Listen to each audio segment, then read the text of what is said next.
कुछ स्टूडेंट्स तो ऐसे होते हैं जो कि एग्जाम से एक दिन पहले पढ़ते हैं या फिर एग्जाम से कुछ दिन पहले पढ़ते हैं और मार्क्स एग्जाम के अंदर बहुत अच्छे ले आते हैं। जबकि कुछ ऐसे भी स्टूडेंट होते हैं जो कि पूरे साल भर पढ़ाई करते हैं बट फिर भी एग्जाम के अंदर अच्छे मार्क्स नहीं लेके आ पाते। तो आखिर वो स्टूडेंट जो कि कम पढ़ के अच्छे मार्क्स ला रहे हैं, क्या वो जीनियस हैं या फिर उन्हें कुछ इस प्रकार की टेक्निक्स पता है जिससे कि वो एक बार पढ़ते हैं और सारी इंफॉर्मेशन उनके दिमाग के अंदर छप जाती है। मोटिवेशन होता है 1 दिन 2 दिन 1 हफ्ता 1 महीना तक। पोती पढ़ जग मुआ पंडित भैया न को। टॉपर्स क्यों बने उसकी सबसे पहली वजह। सो हाय एवरीवन, मेरा नाम है Prashant, mentor of thousands of students. देखो, जैसे ही एग्जाम पास आते हैं ना, सबसे बड़ी प्रॉब्लम आती है कि भैया मेमोरी पावर नहीं है, क्योंकि इतने सारे सब्जेक्ट्स हैं याद करने के लिए, कैसे याद कर पाएंगे। हम पढ़ते तो हैं बट हम भूल जाते हैं। अच्छा, एक एग्जांपल से समझाता हूं। तुम्हारी क्लास के अंदर कुछ ऐसे स्टूडेंट होंगे या फिर शायद वो स्टूडेंट तुम ही हो सकते हो जो कि एग्जाम से एक रात पहले पढ़ रहे हैं या फिर एग्जाम से कुछ दिन पहले पढ़ रहे हैं और अचानक से इनके जब मार्क्स आते हैं ना, तो इनके मार्क्स बहुत अच्छे आ जाते हैं। पता चल रहा है यार, ये स्टूडेंट तो एक रात पहले पढ़ रहा था, इसके मार्क्स आ गए 95%। आखिर वो कैसे करते हैं? तो पिछले 4 साल से हजारों बच्चों को गाइड और मेंटोर कर रहा हूं। वो जो जीनियस बच्चे होते हैं ना, जो कि एक रात पहले पढ़ते हैं, वो बचपन से कुछ इस प्रकार की टेक्निक्स को फॉलो करते आ रहे हैं जिससे कि वो जो पढ़ते हैं ना, उन्हें वो एक बार में याद हो जाता है। उन्हें रिवाइज रिकॉल करने की जरूरत नहीं पड़ती। वो ऐसा नहीं है कि वो बहुत ज्यादा बड़े कोई जीनियस है, नहीं, उन्हें कुछ टेक्निक्स पता है। वही टेक्निक्स मैं आज तुम्हें बताने वाला हूं। सबसे पहले बात कर लेते हैं प्रॉब्लम्स की। जैसे जैसे एग्जाम पास आते हैं, 3 सबसे बड़ी प्रॉब्लम आती है। एक तो याद नहीं रहता, भैया मेमोरी पावर नहीं है, पढ़ते हैं याद नहीं रहता। दूसरी चीज, बार बार रिवीजन करना पड़ता है। अगर याद रखना है तो बहुत बार रिवीजन करना पड़ता है, हर एक चीज को बार बार पढ़ना पड़ता है। बट भैया रिवीजन कर भी लें, बट तीसरी प्रॉब्लम तो सुनो। तीसरी प्रॉब्लम है टाइम बहुत कम है। भैया टाइम इतना कम है, 1-2 महीने के अंदर एग्जाम शुरू होने वाले हैं, 15 दिन में एग्जाम शुरू होने वाले हैं। अब कैसे हम चीजों को याद कर पाएंगे? तो देखो, टेंशन की बात नहीं है। ये जो प्रॉब्लम्स है ना, इन प्रॉब्लम्स के 3 स्टेप सोल्यूशन है। तीनों स्टेप्स को अगर आप फॉलो करोगे, हर रोज कुछ दिन तक फॉलो कर लो, जब तक तुम्हारे एग्जाम आने वाले हैं। अगर आपने फॉलो करा, आपकी मेमोरी पावर इंक्रीज हो जाएगी। उसके साथ साथ वो जो आपकी प्रॉब्लम है ना, आप याद नहीं कर पाते, वो प्रॉब्लम एकदम खत्म हो जाएगी। तो सबसे पहले बात करते हैं हमारे स्टेप नंबर 1। स्टेप नंबर 1 है ट्रेन योर ब्रेन। बहुत ध्यान से समझना। एक स्टोरी या फिर आपसे एक सवाल करके इस चीज को मैं समझाता हूं। देखो, क्या आपने ये चीज नोटिस करी है? कुछ इस प्रकार के सब्जेक्ट होते हैं जो कि आप एक बार पढ़ते हो और आपको याद हो जाता है। आपके फेवरेट सब्जेक्ट याद करो। जब आप साइंस पढ़ रहे थे, अगर आपका साइंस फेवरेट सब्जेक्ट है, तो आपने एक बार पढ़ा था और आपको याद हो गया था। जबकि कुछ इस प्रकार के सब्जेक्ट होते हैं जिनको आप पूरी पूरी रात भर के भी याद करोगे ना, तो भी आपको याद नहीं हो पाते, जो कि आपके बेकार सब्जेक्ट होते हैं, जो कि आपको बिल्कुल भी पसंद नहीं होते। होता है ना ऐसा? तो क्या प्रॉब्लम आपकी मेमोरी पावर में या फिर प्रॉब्लम आपके ब्रेन के अंदर है?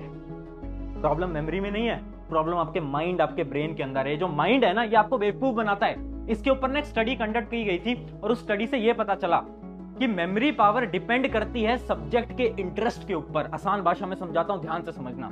एक सब्जेक्ट जो आपको पसंद है ना, उसको आप बहुत जल्दी याद कर पाओगे, जबकि वो सब्जेक्ट जो आपको बिल्कुल पसंद नहीं है ना, उसको आप 2-3 दिन लगा लो फिर भी आप याद नहीं कर पाओगे। तो इसका सोल्यूशन क्या है? इसका सोल्यूशन है ट्रेन योर ब्रेन। अपने दिमाग को ट्रेन करना पड़ेगा। कैसे? देखो, तुम्हारे दिमाग के अंदर एक डर बन चुका है, एक फियर बन चुका है। तुम्हें अभी क्या लगता है ना कि ये जो सब्जेक्ट है ना, ये तो कभी मैं पढ़ ही नहीं पाऊंगा, ये तो कभी मैं पढ़ ही नहीं पाऊंगी। ये ऐसा सब्जेक्ट है जिसके अंदर मैं मार्क्स कभी स्कोर ही नहीं कर पाऊंगा या कर पाऊंगी। ऐसा क्यों हुआ? ऐसा इसलिए हुआ क्योंकि बचपन के अंदर, शायद 8th क्लास के अंदर, 7th क्लास के अंदर, 6th क्लास के अंदर, उस सब्जेक्ट के अंदर तुम कभी अच्छा स्कोर नहीं कर पाए होगे। या फिर जब आपकी कोचिंग के अंदर उस चैप्टर को पढ़ाया जा रहा था, तो शायद आपकी बैकलॉग हो गई थी, आप बीमार पड़ गए थे, कोई भी रीजन हो सकता है, जिस वजह से अब आपको वो सब्जेक्ट पसंद नहीं है। अब आपको क्या करना है? अपने ब्रेन को हर रोज बोलना है, मतलब सुबह उठोगे, हर रोज खुद से बोलोगे कि this exam will be best exam of my life. या फिर अगर कोई सब्जेक्ट आपको, जिस सब्जेक्ट से डर लगता है, उसके बारे में बोलो, इस सब्जेक्ट को मैं पढ़ूंगा और इसके अंदर मैं सबसे अच्छे मार्क्स लेकर आऊंगा या लेकर आऊंगी। ये होता है ट्रेन योर ब्रेन। हर रोज सुबह उठकर बोलना है this exam will be best exam of my life, या फिर लिखो this exam will be best exam of my life. अभी आपको सुनकर ऐसा लग रहा होगा, क्या ये बच्चों वाली बात कर रहे हैं यार यूट्यूब के ऊपर आकर? ये बच्चों वाली बात नहीं है। इसके ऊपर हजारों साइंटिफिक स्टडीज की गई हैं। न्यूरो साइंटिस्ट तक ने बताया है कि ये जो टेक्निक है, ये हेल्पफुल होती है। गूगल पर जाकर सर्च कर लेना, कई आपको रिसर्चेज मिल जाएंगी इसके ऊपर। हर रोज अगर आप सुबह बोलोगे, आपके दिमाग से अंदर फियर जो है, जो डर है, वो निकलेगा और आप अपने एग्जाम को क्रैक कर पाओगे। ये अपना स्टेप नंबर 1। सबसे पहले हम हमारे ब्रेन को मजबूत बना रहे हैं। स्टेप नंबर 2 क्या है? Learning methods. और समय आ चुका है लर्निंग मेथड्स को बदलने का। अभी तक कैसे पढ़ रहे थे? किताब खोली, भैया रटना शुरू कर दिया। अच्छा ठीक है भैया, नेशनलिज्म इन यूरोप ये होता है, फिजिक्स की ये वाली रिएक्शन ऐसे करते हैं, भैया केमिस्ट्री की ये वाली कॉन्सेप्ट ऐसे करते हैं। रटे जा रहे हैं, रटे जा रहे हैं, रटे जा रहे हैं। सबसे बेकार मेथड। 3 तरीके बताऊंगा पढ़ने का, रिवाइज करने का। उससे पढ़ोगे नंबर नहीं कटेंगे, एक बार के अंदर आपकी मेमोरी के अंदर सारी चीजें स्टोर हो जाएंगी। ध्यान से समझना। पहली चीज है विजुअलाइजेशन। एक एक्टिविटी कराता हूं जो कि मैं अपने सारे सेमिनार्स के अंदर कराता हूं। एक्टिविटी क्या है, ध्यान से देखना। देखो, अपने राइट हैंड को ऊपर करो, जल्दी फोन रख दो और अपने राइट हैंड को ऊपर करो और अपने राइट हैंड की इस फिंगर को अपनी चिन पे टच करो। अपनी चिन पे टच करो, मुझे देखो जल्दी। 1 2 3 4 5 डन। अब देखो 90% लोगों ने अपने हाथ को यहां टच करा था, जबकि आपकी चिन यहां पर होती है। अगर आपने भी अपने हाथ को यहां पर टच करा था तो कमेंट के अंदर अभी यस लिख देना जल्दी से, फटाफट। और अगर आपने यहां टच करा था कमेंट में नो लिख देना। तो सबसे पहले तो अभी कमेंट कर दो। अब ये हुआ क्यों? मैंने तो आपको बोला कि चिन पे टच करो, बट आपने टच यहीं पर ही करा। पता है क्यों? क्योंकि ऐसे ही आपका दिमाग काम करता है। मैं जो बोल रहा हूं आपके दिमाग के अंदर वो नहीं जा रहा, मैं जो आपको करके दिखा रहा हूं, मैं जो ऐसा टच करके दिखा रहा हूं ना, आपके दिमाग के अंदर वो जा रहा है कि अच्छा ठीक है। और यही चीज प्रूव करती है कि जो हमारी ब्रेन है ना, वो विजुअल मेमोरी के ऊपर काम करती है, विजुअलाइजेशन पे काम करती है। अभी तक तुम कैसे पढ़ते आ रहे थे? टीचर के लेक्चर सुन रहे हैं, लिख रहे हैं, बस ऐसे ऐसे नहीं पढ़ना है। विजुअलाइजेशन करना है, चीजों के बारे में इमेजिन करना है। अच्छा फिजिक्स का एक न्यूमेरिकल है, अच्छा एक बॉल रोल करके नीचे आ रही है, फ्रिक्शन लग रहा है, ये हो रहा है, इमेजिन करो। ये अभी तुम्हें बातें सुन के अजीब से लग रही होंगी, बट ये रियलिटी है। जितने भी टॉपर्स होते हैं ना किसी भी कॉम्पिटिटिव एग्जाम के, वो इमेजिन करके पढ़ते थे। ये बहुत बड़ी रियलिटी है। किसी से भी बात कर लेना, शायद वो तुम्हें सच्चाई नहीं बताएंगे, बट ये सबसे बड़ी सच्चाई है। वो जो बच्चे हैं ना जो एक रात पहले टॉप कर जाते हैं, वो बचपन से विजुअलाइजेशन करते आ रहे हैं, इस वजह से वो टॉप कर रहे हैं। ये सबसे बड़ी रियलिटी है। तो याद रखेंगे क्या? विजुअलाइजेशन। हमें चीजों को इमेजिन करना है। हिस्ट्री जैसे सब्जेक्ट, थ्योरी जैसे सब्जेक्ट में क्या करना है? हमें स्टोरी बनानी है कि ठीक है यार ब्रिटिशर्स आए थे, ब्रिटिशर्स यहाँ आए थे, इसके बाद ये हुआ था, फिर ये हुआ था, फिर ये हुआ था। स्टोरी बनाओ। जितनी ज्यादा स्टोरी बना सकते हो, जितने ज्यादा विजुअलाइजेशन कर सकते हो। केमिस्ट्री के अंदर केमिकल रिएक्शंस का विजुअलाइजेशन करो, जितना कर पाओगे उतना ज्यादा आपके लॉन्ग टर्म मेमोरी के अंदर स्टोर होता जाएगा। ये था हमारा पहली टेक्निक। दूसरी टेक्निक क्या है? Use your senses. एक एग्जांपल से बताता हूं। आप बचपन से 10 रुपए का नोट तो देख रहे हो ना। 10 रुपए का नोट कितनी बार देखा है? हजारों बार, लाखों बार देखा होगा 10 रुपए का नोट, है ना? अगर मैं भी बोलूं 10 रुपए का नोट नोटबुक के ऊपर ड्रॉ करके बता दो, तुम में से 1% लोग भी ड्रॉ नहीं कर पाएंगे, मैं भी ड्रॉ नहीं कर पाऊंगा। जबकि उस नोट को तो हम बचपन से देखते आ रहे हैं यार, फिर भी हम उसको ड्रॉ क्यों नहीं कर पा रहे? पता है क्यों? क्योंकि हम सिर्फ उसको देखते आ रहे हैं। अब इसको हमारी पढ़ाई से रिलेट करते हैं। रिवीजन कैसे करते हो? किताब खोलोगे, पन्ने पलटोगे, देखते जाओगे, पन्नों को पलटते जाओगे, देखते जाओगे। जब उस नोट को जो तुम बचपन से देख रहे हो उसे तुम याद नहीं कर पाए, तो तुम्हें लगता है कि तुम नोट्स पलटने से नोट्स को याद कर लोगे? है ना? बहुत बेकार तरीका रिवीजन करने का। रिवीजन करने का सबसे बढ़िया तरीका क्या है? यूज और सेंसेस। इस एग्जांपल से समझते हैं। Melody toffee. अगर इस मेलोडी टॉफी की मैं यहां पर इमेज भी नहीं दिखाता ना, तो भी तुम मेलोडी टॉफी को इमेजिन कर सकते हो। तुम उसका टेस्ट इमेजिन कर सकते हो, तुम उसके कलर को इमेजिन कर सकते हो, तुम उसकी स्मेल को इमेजिन कर सकते हो। हाँ है ना? कर सकते हो ना? अगर तुमने खाई होगी कभी ना कभी तो कर सकते हो ना? ऐसा क्यों? क्योंकि जब आपने मेलोडी टॉफी खाई तो आपने बहुत सारे सेंसेस का यूज किया। आपने हाथ से उस रैपर को फाड़ा, आपने मुंह से खाया तो आपको टेस्ट आया, आपको स्मेल आई, और भी बहुत सारे सेंसेस का वहां पर यूज हुआ। जब हम ज्यादा सेंसेस का यूज करते हैं तो जो आपकी जो मेमोरी है ना, वो डायरेक्ट लॉन्ग टर्म मेमोरी के अंदर स्टोर हो जाती है। इंफॉर्मेशन लॉन्ग टर्म मेमोरी के अंदर डायरेक्ट स्टोर होती है। अब पढ़ाई से लिंक करते हैं। पढ़ना कैसे है? बहुत सिंपल सा तरीका है पढ़ने का। नॉर्मली रिवाइज नहीं करना है कि बस एक नोटबुक लेके बैठ गए एग्जाम से एक रात पहले, बस पन्ने पलटते जा रहे हैं, पन्ने पलटते जा रहे हैं, ऐसे नहीं करना। एक रफ नोटबुक साइड में लेकर बैठनी है बेटा। एक साइड में एक रफ नोटबुक लेकर बैठोगे। एक यहाँ पर एक ऐसी रफ नोटबुक ले ली, यहाँ पर आपकी जो नोटबुक है, जो आपकी मेन नोटबुक है या फिर आपकी जो बुक है, वो आपने यहाँ पर रख ली। अब आप पन्ने पलटते जा रहे हो, पढ़ते जा रहे हो, और जो भी आपको समझ आ रहा है वो रफ में लिखते जा रहे हो, लिखते जा रहे हो, लिखते जा रहे हो, लिखते जा रहे हो। इससे क्या होगा? आपके हाथ भी चलते रहेंगे। अब आप आंखों से देख रहे हो, दिमाग का यूज ले रहे हो, और आपके हाथ भी चल रहे हैं। ज्यादा सेंसेस का यूज हो रहा है, तो जो आपकी जो इन्फॉर्मेशन है वो डायरेक्टली लॉन्ग टर्म मेमोरी के अंदर स्टोर हो जाएगी एक बार के अंदर। ट्राई करना। मैं जब अपनी जेईई की प्रिपरेशन करता था उस समय पर मैं यूज करता था। It is really helpful, specially theory subjects या फिर केमिस्ट्री जैसे सब्जेक्ट्स के अंदर, बायोलॉजी जैसे सब्जेक्ट्स के अंदर बहुत काम आएगी ये वाली टेक्निक। ये थी हमारी technique number 2, use your senses. अब एक लास्ट टेक्निक के बारे में बात करते हैं, टीच अदर्स। देखो, आप किसी चीज को तभी पढ़ा सकते हो जब आपको वो चीज बहुत अच्छी तरीके से आती है। अगर आपको मैथ्स आती है तभी तो आप मैथ्स पढ़ा पाओगे, किसी और को बिना पढ़े तो नहीं पढ़ा पाओगे।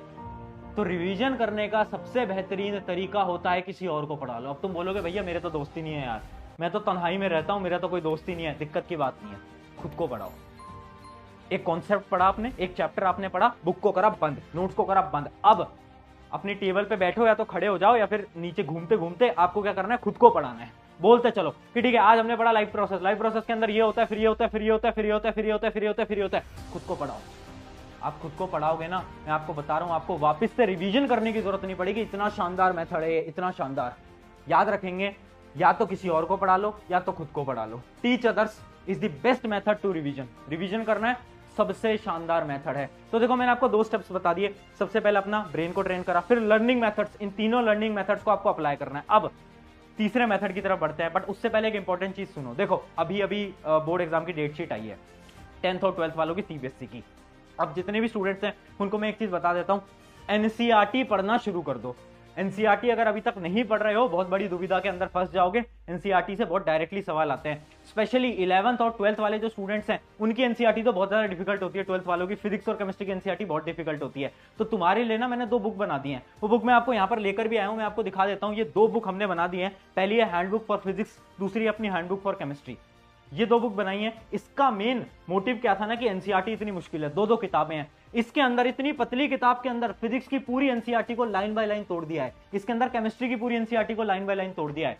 अगर बोर्ड एग्जाम क्रैक करने, एनसीईआरटी पढ़ने में दिक्कत आ रही है, ये जो 2 बुक हैं ये आपके लिए बहुत ज्यादा हेल्पफुल होने वाली हैं। एक चीज याद रखना, एनसीईआरटी पढ़ो।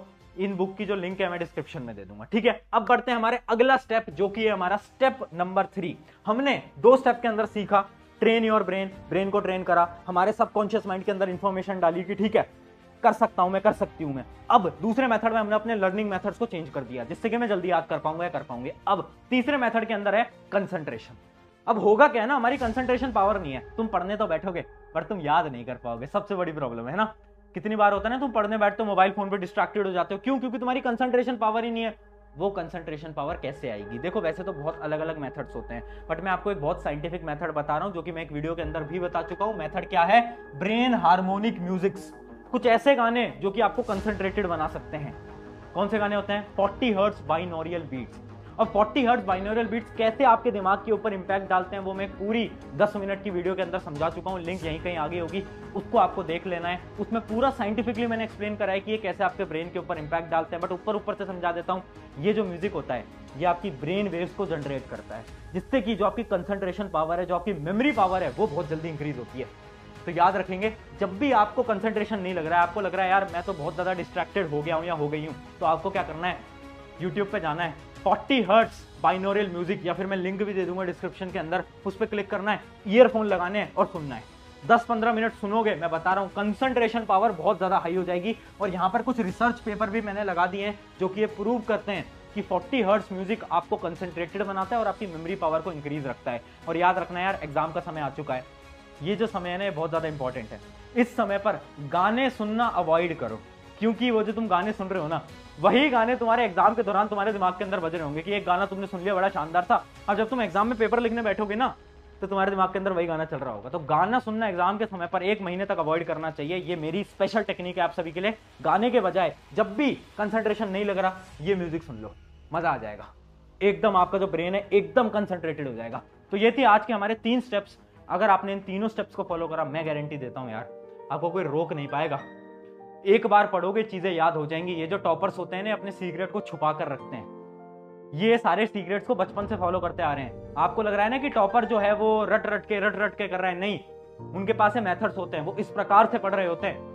अगर आपको भी अपने एग्जाम के अंदर टॉप करना है, किसी कॉम्पिटिटिव एग्जाम को क्रैक करना है, इन मेथड्स को फॉलो करो, इस प्रकार से पढ़ाई करो, गारंटी से बोलता हूं हर एक चीज आपके दिमाग के अंदर लॉन्ग टर्म मेमोरी के अंदर स्टोर हो जाएगी। आई होप ये साइंटिफिक वीडियो ने आपकी कुछ ना कुछ मदद करी होगी। अगर करी है तो अपने एक मित्र के साथ जरूर शेयर करना। मैं ये नहीं बोलूंगा इस चैनल को सब्सक्राइब करो, करना है तो कर सकते हो, बट अपने एक दोस्त के साथ वीडियो को जरूर शेयर कर देना। शुक्रिया एवरीवन, मेरा नाम है प्रशांत, मिलते हैं नेक्स्ट वीडियो के अंदर।